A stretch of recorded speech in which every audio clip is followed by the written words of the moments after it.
Jai Sriman Narayan. Jai Sriman Narayan. Jai Sriman Narayan. I pay my obeisances to my spiritual master, Srimad Jagat Guru Sudarshan Acharyaji Maharaj. I pay my obeisances to Lord Sri Ramanuj. I pay my obeisances to the Purva Acharyas. I pay my obeisances to the 12 Alvas. I pay my obeisances to Mother Lakshmi. And I pay my obeisances to Lord Sriman Narayan. I welcome all of you here physically at the Sri Narayan Dham in Durban, South Africa. I welcome those that's watching this discourse locally, nationally, and internationally. And I welcome in advance those that's going to be watching this discourse when it is posted on YouTube and the various groups from around the world. Our topic today, which has become necessary in our life, especially here in South Africa currently, and also appearing and manifesting itself around the world concurrently. So we want to discuss racism, and we want to connect this topic to our scriptures, and we want to infuse a dose of spirituality into the veins of those that perpetuate this crime of racism. It is necessary for religious leaders and spiritual leaders, societal leaders, and political leaders to join hands and fight this common enemy.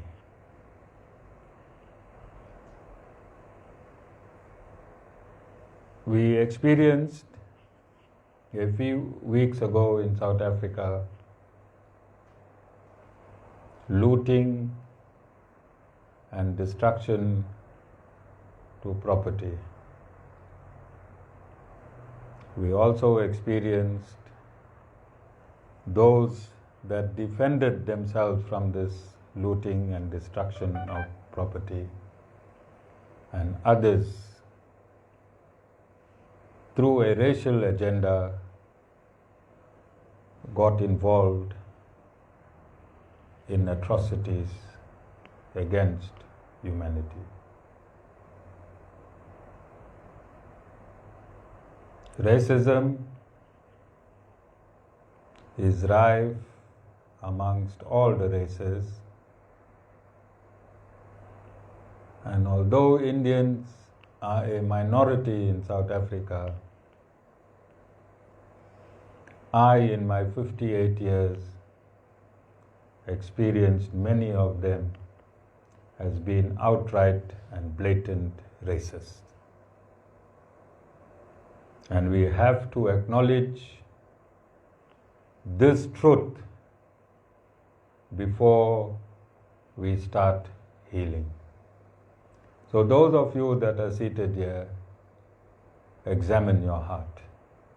Those of you that are listening to this discourse or going to find this discourse transcribed, also listen to your heart, because that's where racism resides. In the depths of your heart, racism takes its birth. So you would have noticed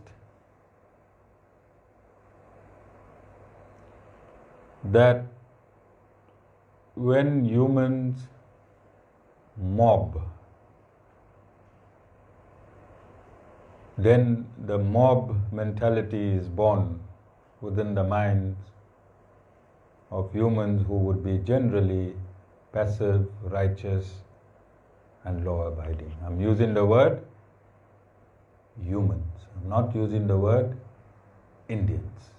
I'm using the word humans. All human are infused with the same righteous qualities and the same unrighteous qualities. It is you who make the decision to tap into your righteous qualities or to tap into your unrighteous qualities. Each one of us make this decision individually.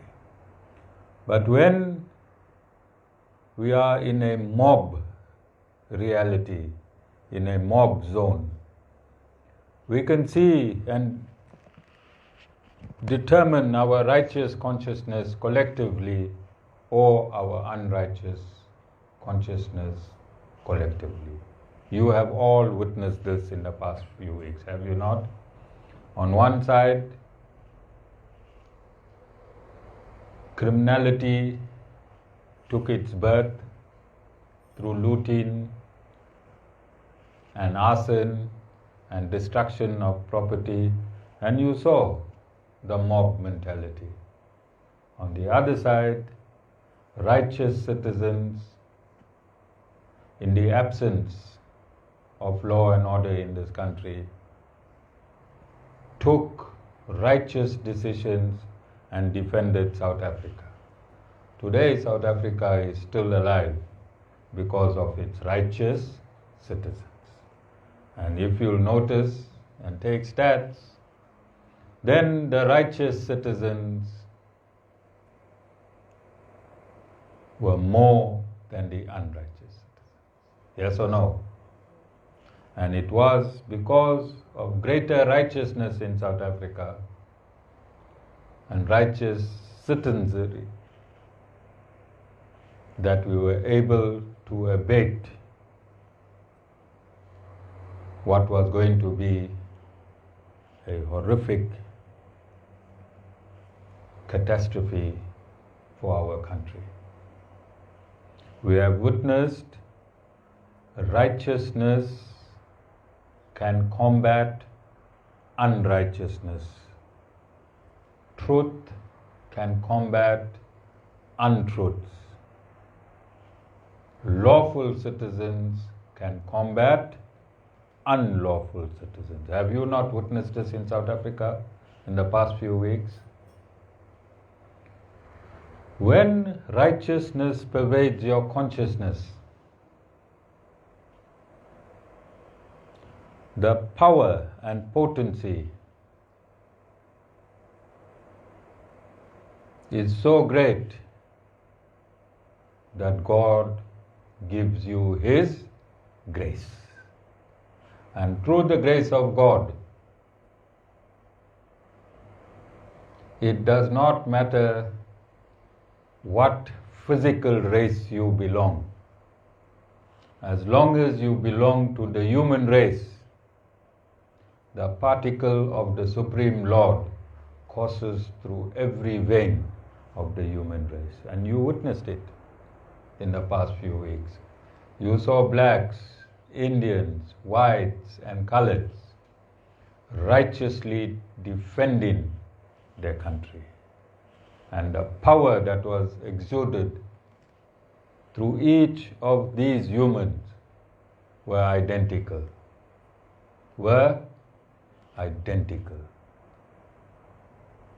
It is opportunistic politicians that use the race card. It is opportunistic politicians that use the race card for the simple purposes of creating a vote bank. For simply creating a vote bank. They have no interest in the practical racial divisions they are causing. They have no interest in the lives that are lost when they create these racial divisions. They have no conscience when they bring mass destruction to the psychology of people, whether minority or majority. If all South Africans stop paying taxes and stop paying their rates, when these politicians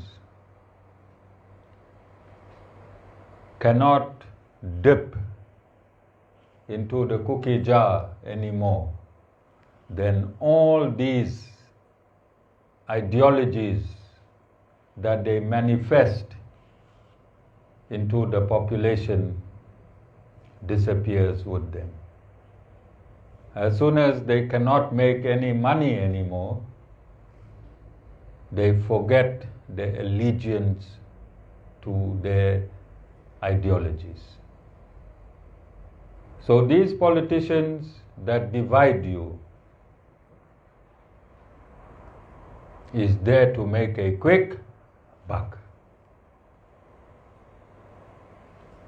And they sacrifice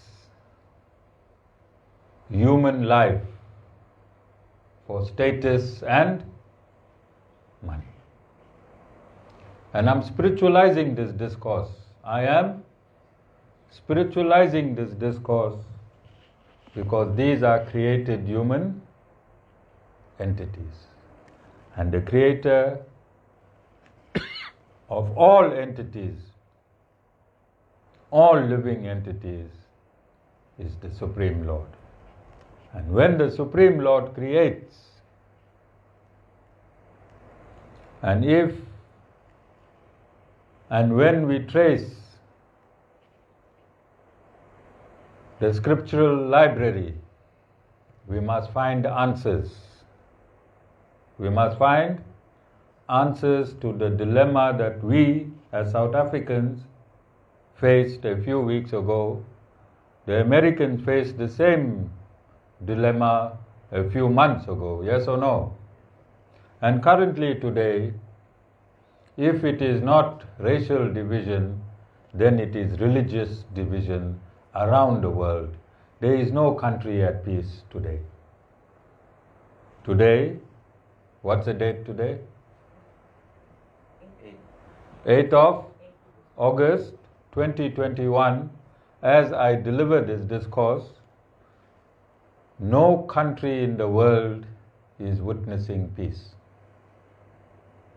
Yes or no? Then we need the Creator to give us an answer as to why there is no peace in the world today. Why are we, as the human race, undergoing such a great torment? We have a pandemic that has brought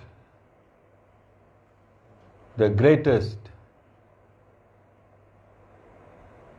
of scientific advancement onto its knees for the past year. Yes or no? Why is this happening? We have an enemy that we cannot see, that is claiming lives from across the globe. And we have enemies that we can see in the guise of political leaders that are also instrumental in claiming lives from around the globe. Yes or no? We have two enemies, one that cannot be seen and one that we put in position. We, the citizens of this world, we elect people either directly or indirectly.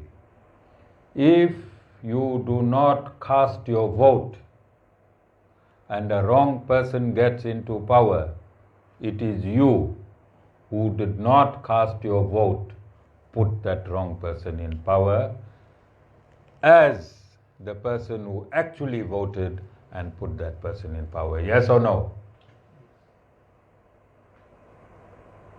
So you have in democracies the power to choose your own leader. You have. And it is for this reason the Sri Narayan Dham has taken a stance to work with all politicians of all political parties. We are apolitical, which means we have not aligned ourselves to any single political party. But we have invited all political parties and leaders, and we continue to do so, to use the Sri Narayan Dham and explain its politics to our citizens in South Africa through our social media platform and our devotees which attend satsang physically. So that you can make an informed choice on who you want to lead your ward, your province, and your country. So we are giving you political education by inviting the politicians themselves. All right? And I just happened to glance at Meena again. All right?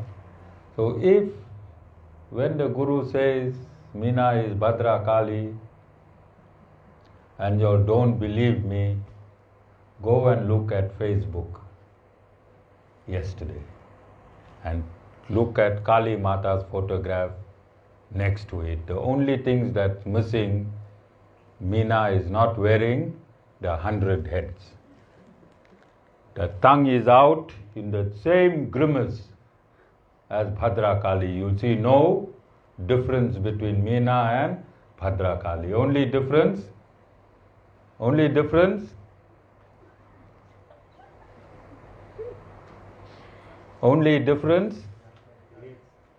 the missing garland of heads, all right? So I took this photograph and I saved it on my phone. What I did? I saved it on my phone just in case Meena want to say, prove your accusation. So I can, Meena, you want me to show the world? You already showed the world on your own platform. If you want me to show the world, it's on my phone. And I went straight to Mataji's room. And I informed Mataji, because she is Mataji's disciple. If she is Bhadra Kali, then most probably Mataji is Mahakali. All right? So, Mother Kali manifests herself now and again. All right? I think Jessica said this last week, and one of the Kali manifestations actually took place this week. All right? A selfie, a Kali selfie. I think this is the first Kali selfie in this Kali Yuga. Okay? So I want you to understand that what we are going through in South Africa, I want the Indian South Africans to understand. Indians, South Africans of Indian descent to understand that that looting that you saw, witnessed and experienced is not a black African concept. Is not a black African concept. It's a human concept any part of the world. This same looting you witnessed in the beginning of the year, yes or no, by whites and black Africans in America. Did you not witness the same looting by whites and black Africans in America? Side by side, they looted, they vandalized, and they even went into government buildings. America is a superpower. Is America not a superpower? Yes. Also, including myself, we have been blaming our president and his clusters for being fast asleep. Yes or no? Why did we blame them for being fast asleep? Because when this destruction and looting happened, they were caught napping. 9/11 in America, America's superpower CIA stationed in every part of the globe. They are even in South Africa under disguise. CIA has infiltrated every part of the globe. Yet they didn't know that they had sleeper cells of terrorists on their own soil. 9/11, how huge it was? Huge. As we may quantify our looting very huge in terms of other looting and destruction. Yes, looting and destruction in South Africa is an everyday thing, isn't? Is it not? Whenever there's service delivery protest, there's looting. And more often than not, the Indian neighbors and businesses become the target and victim. Yes or no?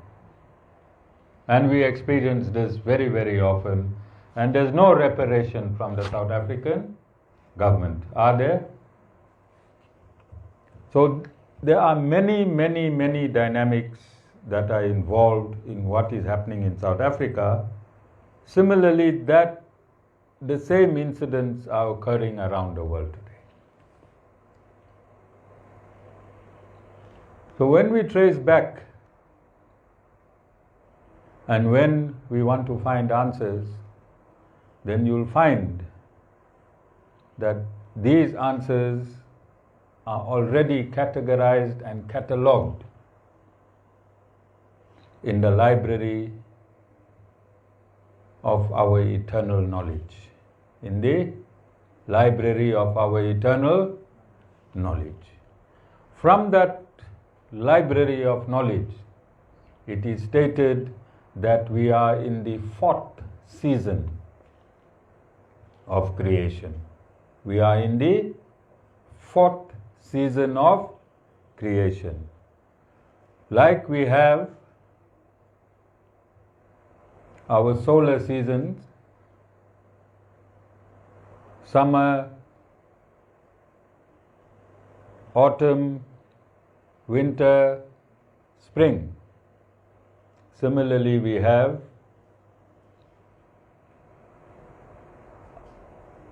seasons in creation where humanity exists in different proportions of righteousness. So we have a season called Satyug, 100% righteousness, a season called Treta Yuga, 75% righteousness, a season called Dwapara Yuga, 50% righteousness, and a season called Kali Yuga, 25% righteousness. Currently, we are experiencing the season called Kali Yuga. So, we have stated that when we find out who our Creator is, He has to be absolute. He also has to give us reasons of our current status quo and our future status quo, because He is the creator. And anything that is created, though that living entity that has intellectual capacity, the creator has to ensure that the living entity with intellectual capacity has information on hand, if required, to understand his current status quo, his family's current status quo, the society that he lives in, that status quo, the country that he lives in, that status quo, the continent that he lives in, that status quo, and the planet that he lives in, that status quo. Is that not the status of an absolute creator? Okay? Yes, that should be the credentials of an absolute creator, whereby through his creation he can also inform you of the mechanism that is currently existing in every particle of his creation. Yes or no? So now you know why Meena was Bhadra Kali yesterday. Meena? So we have a set of books in this eternal library of information called the Srimad Bhagavatam. Called the Srimad Bhagavatam, where they discuss the symptoms of Kali Yuga. Where they discuss the symptoms of Kali Yuga. That symptoms that we are currently experiencing is already discussed in a book that was formulated as a book 5,000 years ago, but the knowledge existed orally since creation itself.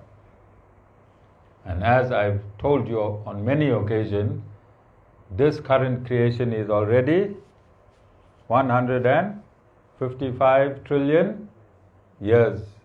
So this information is existing for 155 trillion years already. And this Kali Yuga in this creation is already the 28th Kali Yuga. So 28 times we had this season of Kali Yuga. And this information was there since inception. Since inception. So I'm going to read a few verses so that I can correlate or corroborate this discourse with evidence that exists already.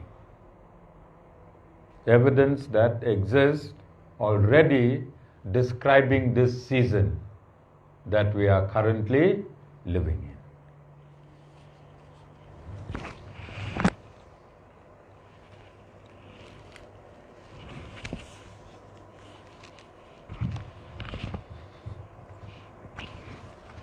Canto 12, Chapter 2 of the Srimad Bhagavatam.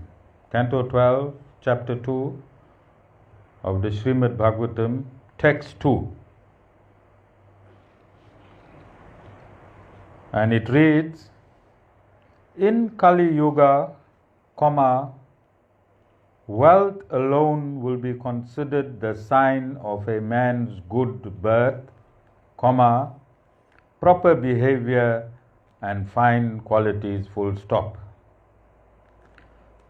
And law and justice will be applied only on the basis of one's power.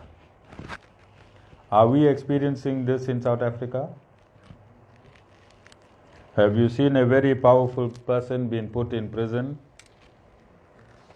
He thought wealth and his power cannot land him in prison, and this is still taking place currently. He's still fighting his battles currently. Was this predicted? Not personally, but this is now a global phenomenon where wealthy people are becoming presidents of countries now. Years ago, you had to be as clean as a whistle to even be a counselor. That is why, you remember those days? Maybe not in South Africa, it was apartheid time, but around the world, for you to be a political candidate, you had to have a clean past, no offenses, and you started from a counselor upwards until you became a president, and your entire political career was supposed to be without blemish. But this verse is saying otherwise, and in the last 20 years, I think, we started experiences in democracies. I'm not talking about dictatorships, I'm talking about democracies. In democracies, you're supposed to have an absolutely pure president. Then, which is not related, but I want to read, and which is happening today, text 3 is stating, men and women will live together merely because of superficial attraction, comma, and success in business will depend on deceit, full stop. Womanliness and manliness will be judged according to one's expertise, let me read it again.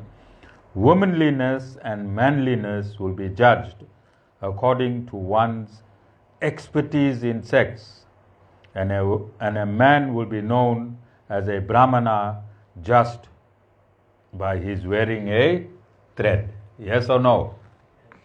Is that happening today? The reason I brought this in, although it's not in with the main topic, I brought it in because I said this is the season of Kali Yuga, and the predictions, like weather prediction. You have weather forecast.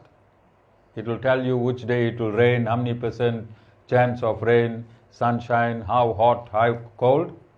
Then similarly, these are seasonal predictions for the season of Kali Yuga. And it will tell you how human will be behaving. Text 4. A person's spiritual position will be ascertained merely according to the external symbols, comma, and on that same basis, people will change from one spiritual order to the next, full stop. A person's propriety will be seriously questioned if he does not earn a good living, full stop.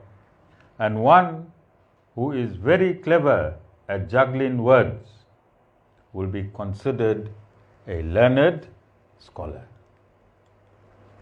Have you noticed all of these that I read? If you bring any of these politicians and put them and interview them and ask them directly where they were in the 3 days of looting, through word jugglery, they will evade these direct questions. They will take you from here to Dubai, from Dubai to India, from India to France, from France to Switzerland, from Switzerland to America, and they'll come back to Durban, but they have not answered your question. That's called word jugglery. And today, every politician, every leader, even the political analyst, instead of analyzing, they taking you now to the same route. Political analyst, they just find in words. And there are many gurus that's also doing that. Have you noticed? Many gurus are also good at juggling words when you ask them a direct question. Why are you laughing, Sita? You have a guru that's juggling words? Okay, all right.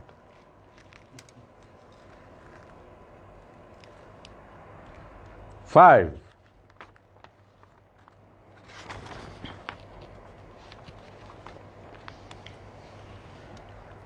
Text 5. A person will be judged unholy if he does not have money, and hypocrisy will be accepted as virtue. Full stop.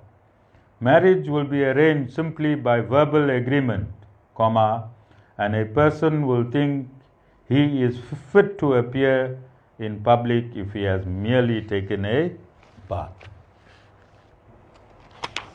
All right, you'll experience that, Sita. 6. A sacred place will be taken to consist of no more than a reservoir of water located at a distance, comma, and beauty will be thought to depend on one's hairstyle. Let me look. Premila, hairstyle. Filling the belly will become the goal of life, Siddharth, comma, and one who is audacious will be accepted as truthful, full stop. I'm going to give Khatija these texts. She can photograph it for transcribing. Otherwise, somebody is going to fit Siddharth's name in this sentence, filling the belly will become the goal of life. He who can maintain a family will be regarded as an expert man, comma, and the principles of religion will be only observed for the sake of reputation. Are we experiencing that? Are we experiencing that?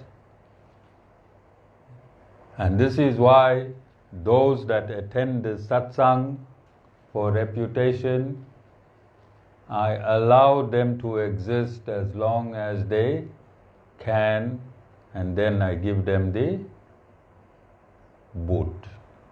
And my boot is the old school boot.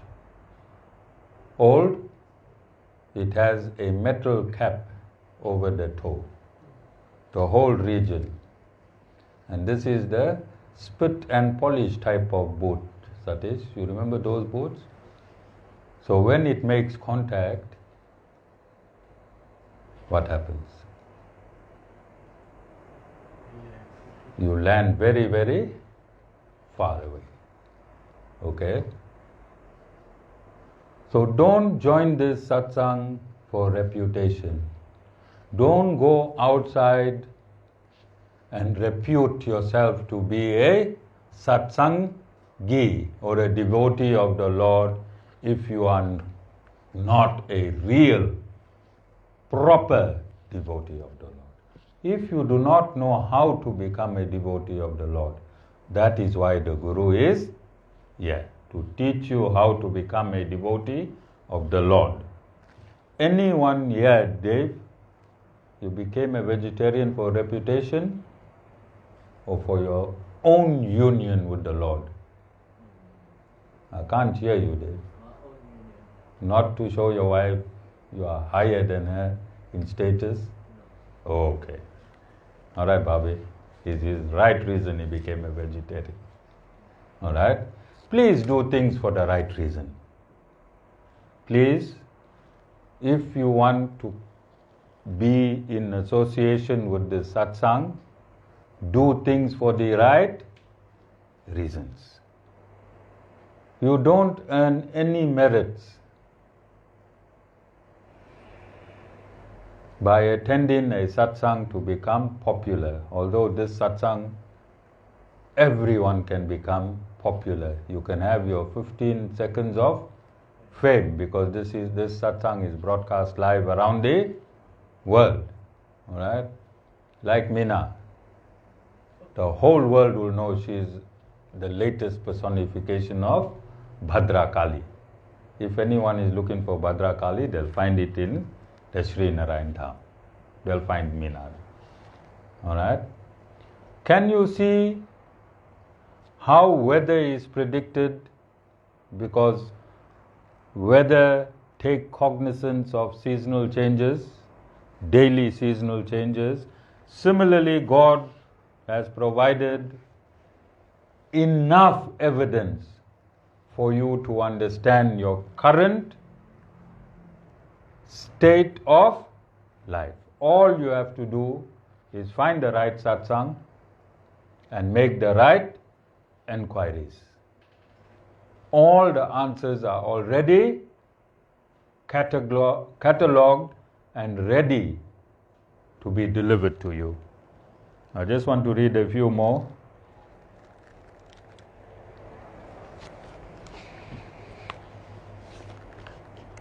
Text 8.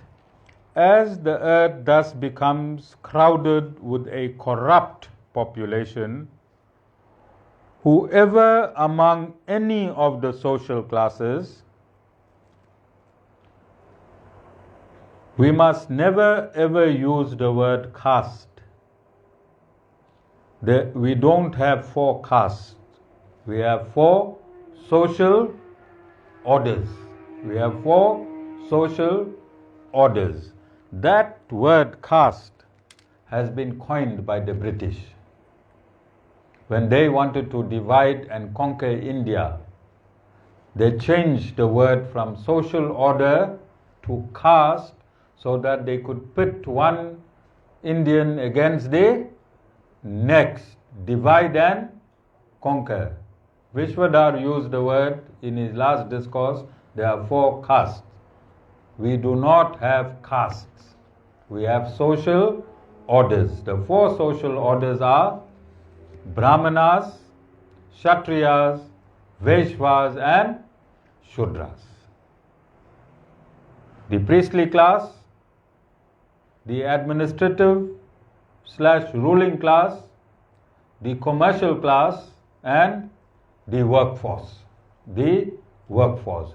These 4 social orders exist in every society, and it exists whether you realize it or whether you knowingly or unknowingly. It's a natural scientific order that God has created. Okay? From this order,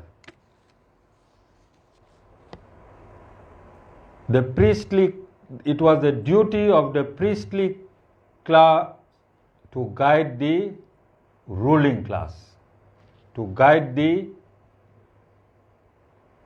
economic class and to guide the workforce. It is the incumbent duty of the priestly class. It's not happening today, but here at the Sri Narayan Dham, I've actuated the position that I am currently serving to get involved in all of these classes so we can create a divine society.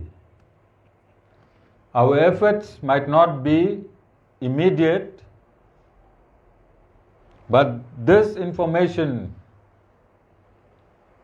that I am relating is being stored, and I'm sure one day in my lifetime, or even when I'm not here, that this information is actuated by righteous people and unrighteous people so that we can achieve this divine society. So it does not matter that it is Kali Yuga. It's not all doom and gloom. We can change the status quo of Kali Yuga.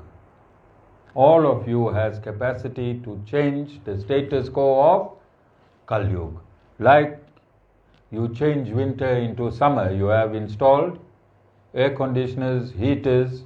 So as you are supposed to suffer the consequence of winter, we have changed many dynamics so that we don't suffer the full consequence of winter. Similarly, we can change the dynamics of Kali Yuga so that we do not suffer the full consequence of Kali Yuga by attending satsang,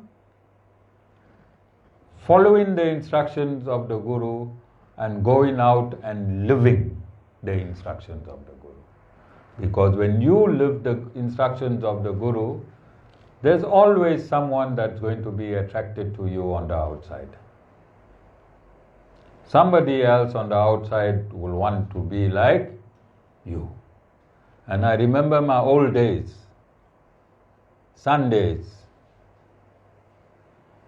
when I should be sitting with my boot open in some public place or another, and I see people dressed up in kurtas, going to satsang, I see people holding the Bibles and going to church.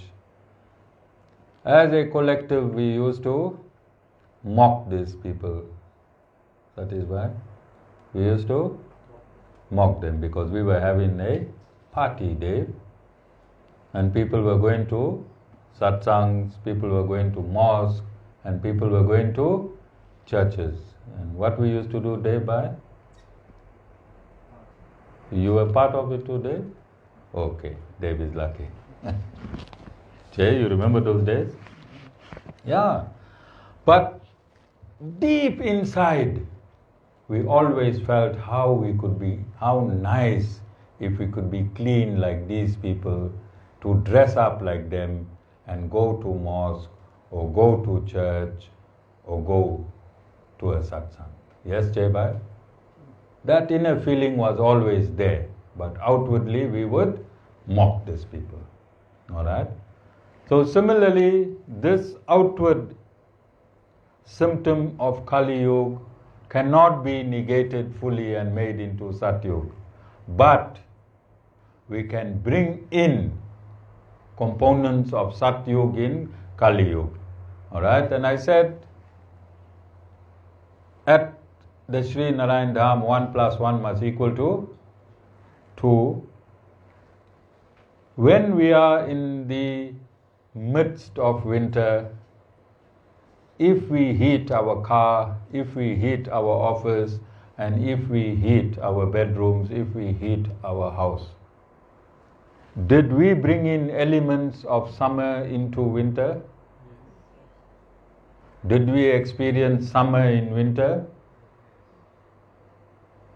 Similarly, in Kali Yuga, if we bring in spirituality, if you find a bona fide spiritual master, if you attend satsang, then you'll bring in elements of Satyuga in Kali Yuga, and you and your family, like in winter, those that can afford heaters will have summer wherever they are. Similarly, in Kali Yuga, those of you that can acquire spiritual merits, you'll experience Satyuga in Kali Yuga. All of you understand? So, we want to understand what happened in South Africa 3-4 weeks ago. Siddharth experienced a lot of horror. His consciousness was immersed in horrific behavior. Similarly, many Indians witnessed a lot of horror, not from black Africans, but by Indians themselves, from Indians themselves, they didn't know that our own Indians can reach such a demonic state. We must always be, our only job on this earth is to attach ourselves to the absolute truth, not attach ourselves to our creed, our culture, or our race when it comes to the truth. When it comes to the truth, you detach from your own kind if they have been untruthful. You understand? So the black Africans looted the stores, and there is a lot of evidence that Indians looted the black Africans that looted the stores. But this looting is happening from time immemorial. This is just an insignificant looting that we are witnessing. And this looting started by the Europeans, the whites. They left their country of origin and they went to other countries and they looted those countries. Yes or no? So looting is not a black thing. I want you to understand. Looting is not a black thing, and if we go back in history, the very first looters were the British. Yes? They looted India. They looted Africa. They looted quite a few continents. It was called colonialism. All right? But in reality it is looting. It is looting. So I'm saying, to understand this psychology of looting, and if you want to do race profiling with looting, then you have to start at the earliest looters. And that happened many thousand years ago. Yes or no? Then there was religious looting. They looted under the name of religion. All types of looting has been taking place in this Kali Yuga. So it is not, we are not justified to look at this looting in that segment in which we saw it 3 or 4 weeks ago. This looting is inherent in the human DNA since time immemorial. And the rich has been looting, yes or no? The civilized has been looting, yes or no? So looting does not stem from poverty as the newspapers and political analysts, Satish Bhai, are finding a scapegoat for the looting today. Because the British, when they looted, they were first-class citizens in their country, yes or no? They had everything, they had no hunger, but they went and looted from around the world. So this psychology of looting is not from hunger, it's not by a particular race. It is a universal phenomenon that can be perpetuated by anyone of any class, any creed, any race, any place in the world. We must understand this psychology and we must accept it. We must not sit with blinkers. Especially, I'm talking to my devotees here present in satsang today, and make looting an African or a black African phenomenon. It is not. It is a disability of the human race. It is a disability and a dysfunctional human belonging to the human race that are involved in these atrocities, and not a segregation or a sectarian race. It's found in the cross-section of the entire human race.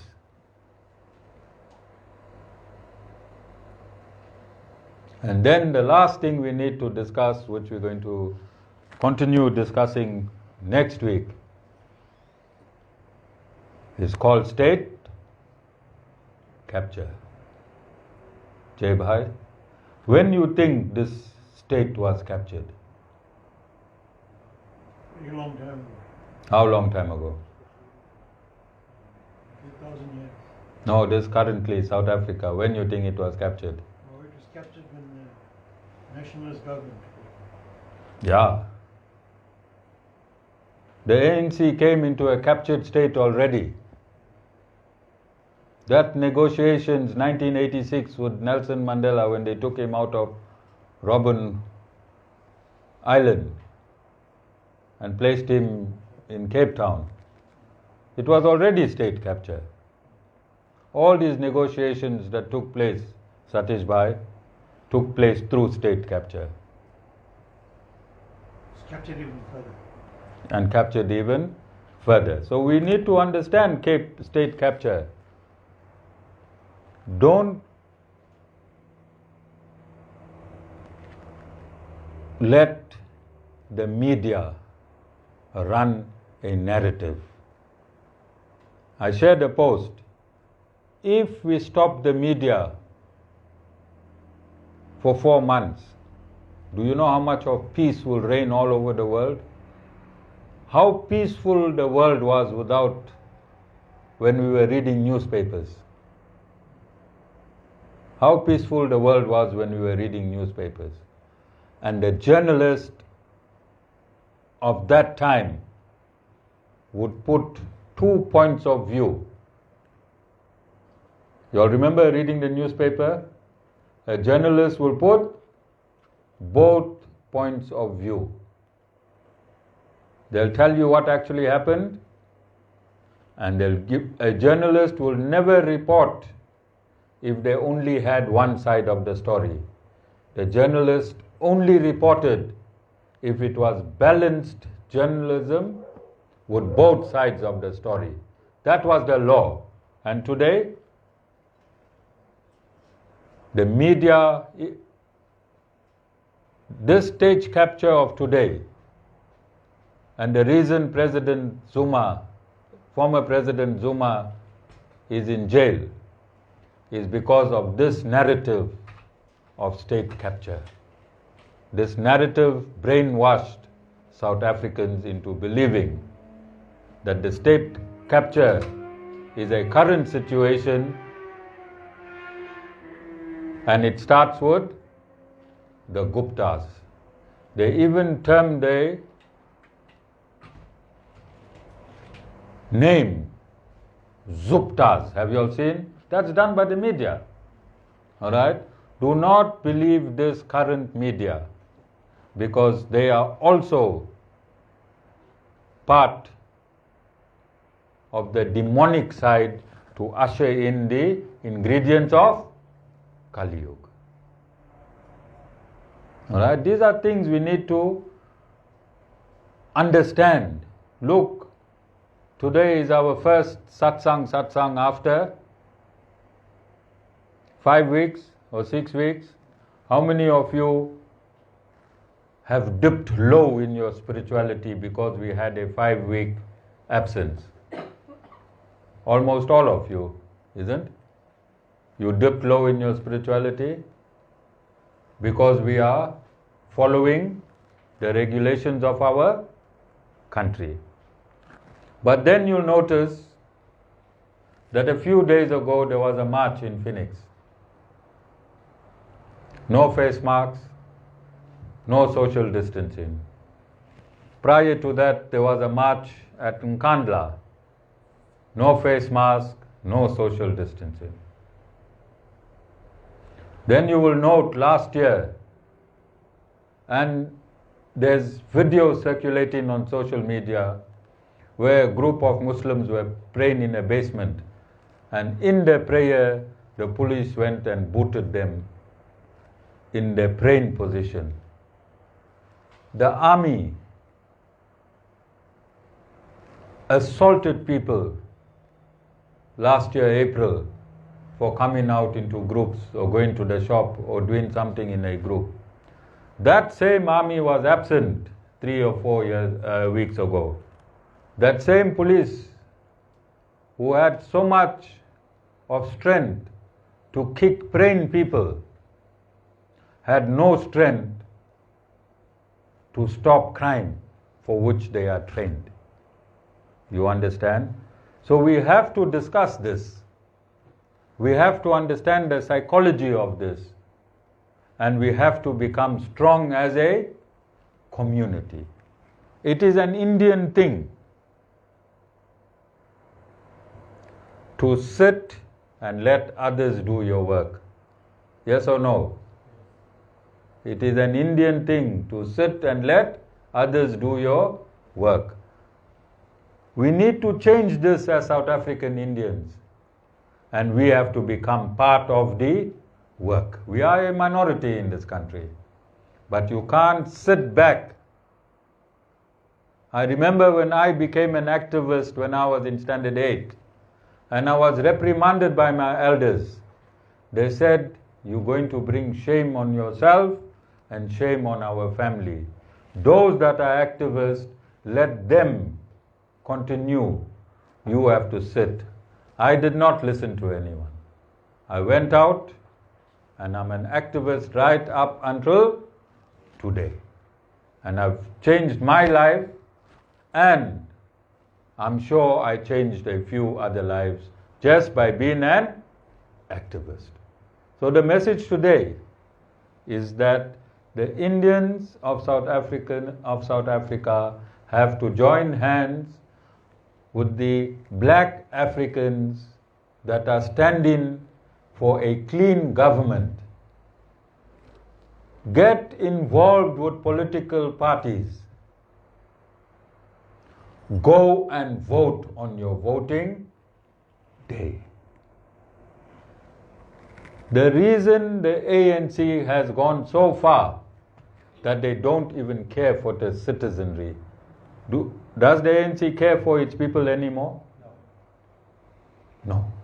Because this infighting caused the death of over 300 people. This infighting within the ANC, it means they have lost touch on the ground. They are all businessmen and money men. To make a real change in the government, or to make the government more observant and actuate their policies, we have to formulate a very, very strong opposition. We cannot take the ANC out in this term, we know that.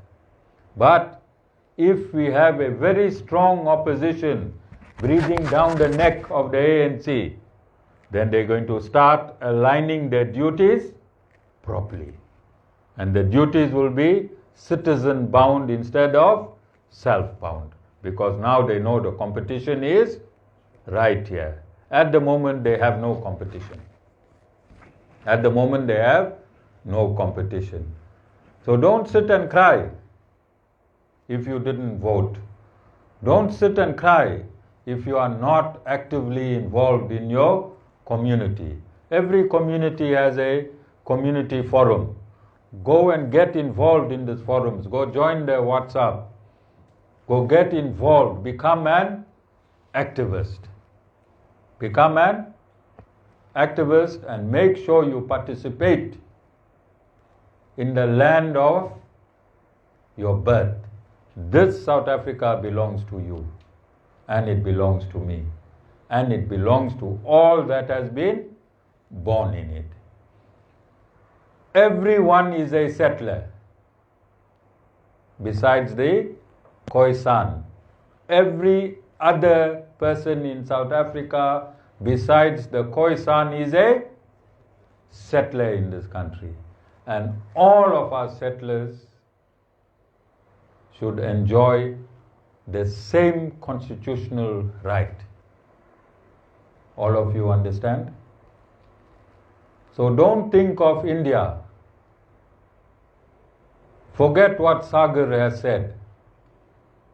Forget what Councillor Sagar has said. This is your country. You must take ownership of your country. You must fight like how you fought a few weeks ago to save your country.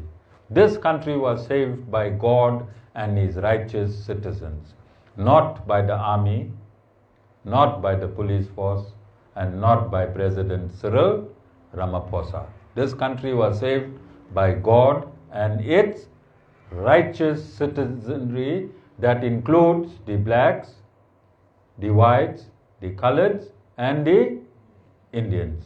Jai Shriman Narayan.